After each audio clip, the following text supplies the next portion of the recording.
remember when they brought out slow mesh for the first time, like during a practice? Yeah, I don't remember exactly what practice it was. It was probably like sometime in camp, but they had hit the slow mesh, and I'm pretty sure I was guarding my receiver because I was in some sort of man or something.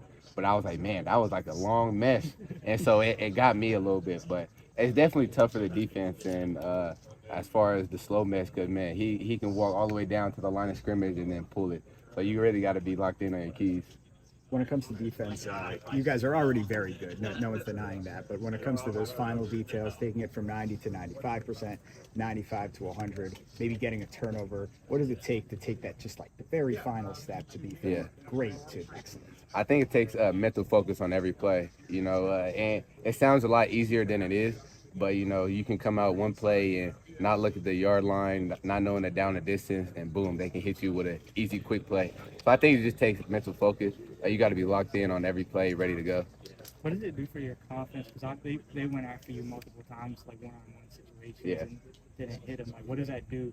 I guess just for your your self-belief, kind of moving forward. Yeah, man, I say it just helps build the confidence knowing that you can run with anybody. And I already felt like that anyway, but just coming out there and showing it in the game, that helped me feel like, okay, yeah, I can bump around with these guys, I can run. And so, it definitely helps with the confidence and just going to continue moving that forward. I hate to make you relive it, but what did you see on that double tip pass? I think it was 3rd and 4. Gabe Burkle from 84 comes down with it. What did you see on that play? Yeah, man, that was a crazy play. I think we were in cover 2 or some sort, and usually they like to hit some quick stuff. And he had missed the receiver, and I thought the ball was in the air for so long, I thought it was going to be a pick. And he happened to be in the perfect spot and come down with it. And so that's props to him. He was in good position. He ran his route perfect where he could set himself up for success. So that's props to them. They did a good job of doing their game plan, do what they needed to do to get the win. It seems like it's turned where a lot in the last few years, at least from our perspective, that's a ball that Iowa comes down with. Yeah. It's such a close game. Iowa makes the play at the end. When you see that, that happen and it actually goes against Iowa, what's kind of the feeling like? And do you feel that's a little oversighted just to say, well, Iowa didn't come down with it this time? Is it more complicated than that? Yeah, I say a little bit. Because you would say you want to make every play, and sometimes it's not always possible. They have a great offense. Their receivers make plays too. So when you see a play like that, that doesn't go your way, you can't get hard on yourself. You we gotta go on to the next play. Okay, we got the next 3 downs that we got to get off the field. How do you go about generating some of those turnovers without being overly aggressive? And what are the meetings like talking about those turnovers and while staying disciplined? Yeah, I think it's just all mental focus, honing in on your keys. If you're in the right position, we're gonna get those turnovers, make those interceptions, probably force some fumbles. But we got to be in the right position first to make that play.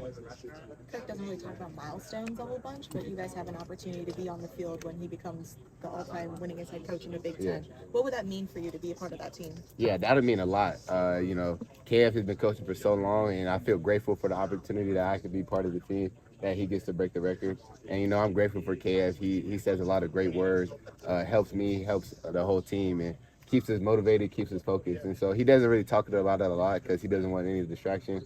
But, I know once we get that win, it's all going to be an emotional day for us. And I've been asking pretty much everybody this, but UMass has got a first-year head coach. They're not necessarily the best program reputationally, but their head coach had a plethora of Big Ten experience beforehand, and their offensive coordinators from Northwestern. Yeah. How does that reinforce the mentality that Kirk is giving you guys of don't take anyone lightly? Yeah, it all comes with respecting the opportunity, what it takes to win. Knowing we got to come out ready, knowing it's going to be a tough game. No easy game is an easy win. UMass is going to come out here and look for their first win, and so they got a great offense and they got a great coach that he knows our system a little bit. So we're going to go back, watch the games on film, and see what they like to do, and hopefully we can come out victorious. Thanks, TJ. You talked a little bit about your early struggles in your career. Do you recall any conversations you had with Kirk or any advice he gave you when you were having some of those early struggles? Yeah, I remember after that Nebraska game my freshman year, I went into Coach Wallace and Coach Parker's office either the next day or like the Sunday, and I just told him, man, Coach, I feel like that's not the player I am. I feel like I could have did way better. I apologize. I even though they say it's always a team loss, I felt like I let a lot of my teammates down. I let the seniors down. And so I went into the coach's office and told them that. And, you know, they looked at me as they were proud that I even had the humility to come and say that. And they just said, you know, keep working hard, you know, keep coming in, grinding, watch your film, get better, know what you got to do to come back stronger. And so they always had belief in me, and they just kept confidence in me and kept motivating me. And now that's where I'm at today.